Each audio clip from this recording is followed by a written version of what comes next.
Okay, now we are on part 3 of this gigantic book haul. In part 2, I thought if I broke it down to 6 books that it wouldn't be as long, but part 2 was still 12 minutes long. So, I'm going to get started. The first book here, Claudia from Mrs. Booklover read a book by this author and loved it. And actually, I think she read this, she did. She read this book too. Oh, sorry, I bubbled you. She read this book too and liked it a lot. And since I seen it on Book Closeouts, I grabbed it.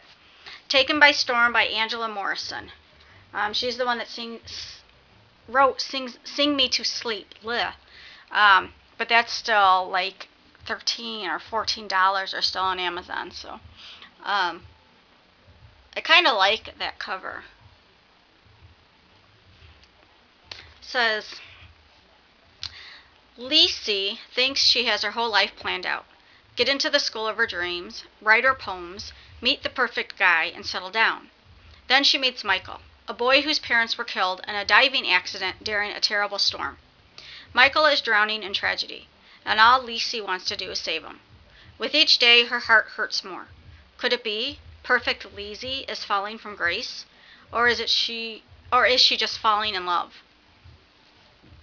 But if Lisi gives into temptation, who is going to save her?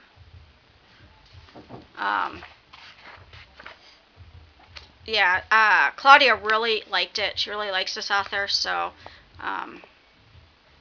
that's why, like I said, I grabbed it. Because otherwise, I don't know if I would have gotten it. But it doesn't sound bad, so. And I like that they have different, the data for, his dive log. That's it, his dive log. God, I cannot talk. So yeah, it's pretty neat. And then there's also chat spot log.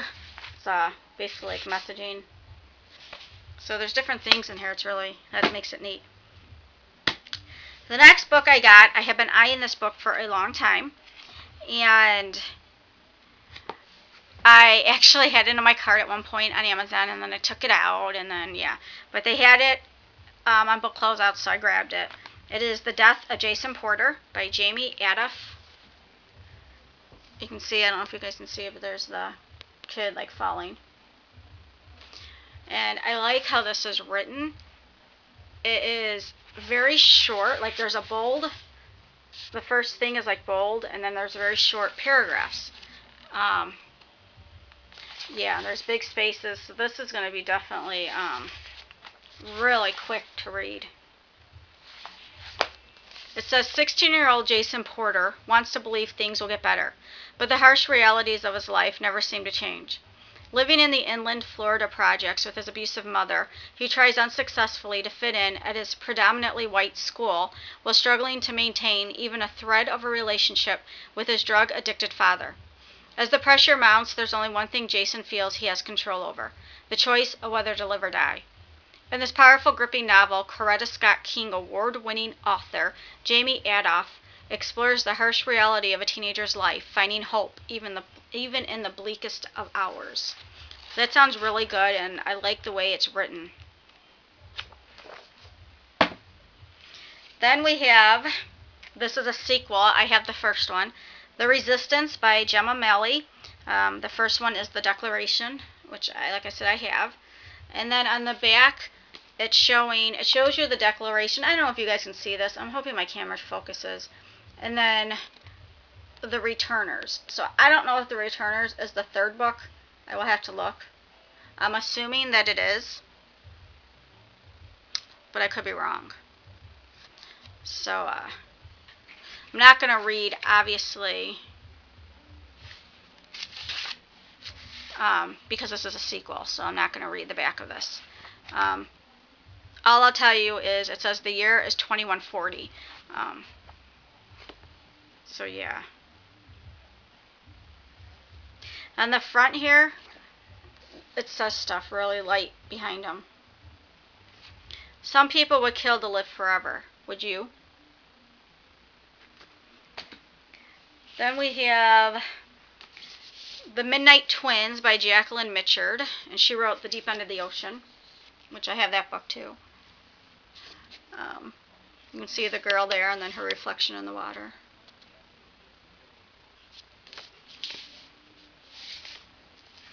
None of these, like I said, none of these hardcovers have any interesting things. Like their covers underneath aren't interesting. Okay.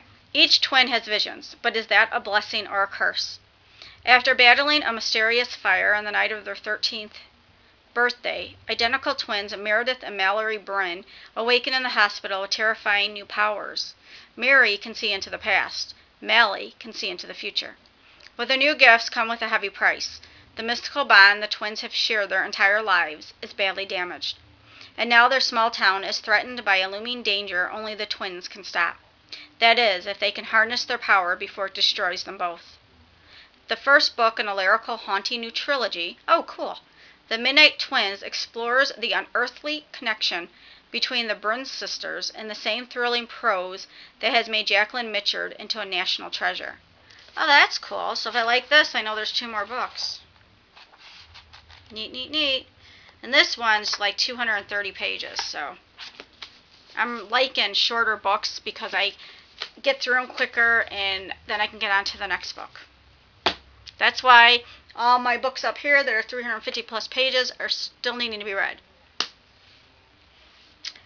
The next book is Burn by Suzanne Phillips. It says, "One instant can change your life."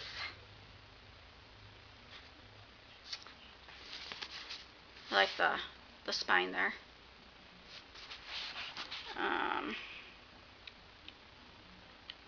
This one's 277 pages, looks like. Let's see. I killed someone today. The thought curls around his brain, picks at it like a piece of flint. His head hurts. For high school freshman Cameron Grady, every day is a struggle. To get out of bed, make it through classes, and come home without being emotionally and physically tormented by Rich Patterson and his followers. They leave Cameron no choice but to fight back, to take control. At least that's what he tells himself. Oh, Suzanne Phillips, she wrote Chloe Doe, which I have. Remember I bought, that was in my last haul. Chloe Doe. And of course, because I want to find it, I won't. No, I'm not going to find it. But, yeah, she wrote that.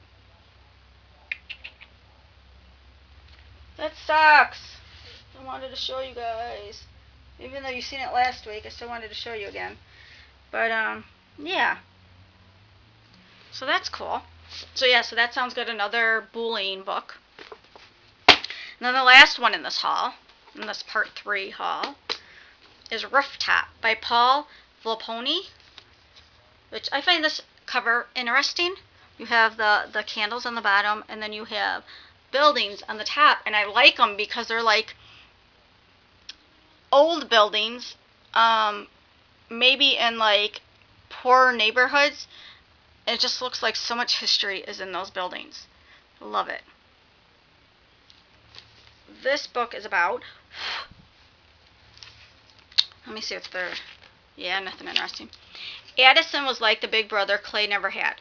Separated for years by a family argument, the 2 cousins are finally back together at Daytop, a drug treatment program. Clay's parents caught him smoking pot. Addison was arrested for dealing crack. Now they're at the same place at the same time, trying to work out their problems together. But Addison never gets a chance. One night he and Clay are on the rooftop of a building in the projects, and Addison is fatally shot by the police as Clay stands just a few steps away. Addison wasn't armed. He didn't deserve to die. But was he completely innocent? And what will prove more difficult for Clay, living a lie or facing the truth? In his second novel for young adults, critically acclaimed author Paul Volpone takes an unflinching look at the complex issues of justice, honesty, and what it means to be a man. So another book with drama, with just issues. Look how big those words are, though. Wow. Yeah, definitely read this rather quickly. Yeah, it's 199 pages. With huge words like that, yeah, that'll be done in one night. One sitting. So, those are the books from this haul. Part 3, Rooftop by Paul Volpone. Burn by Suzanne Phillips. The Midnight Twins by Jacqueline Mitchard. The Resistance by Gemma Malley. The Death of Jason Porter by Jamie Adolph. And Taken by Storm by Angela Morrison. So I am going to go ahead and film part 4 and 5. And I don't know if I'll have them all uploaded tonight though. So, alright guys, bye.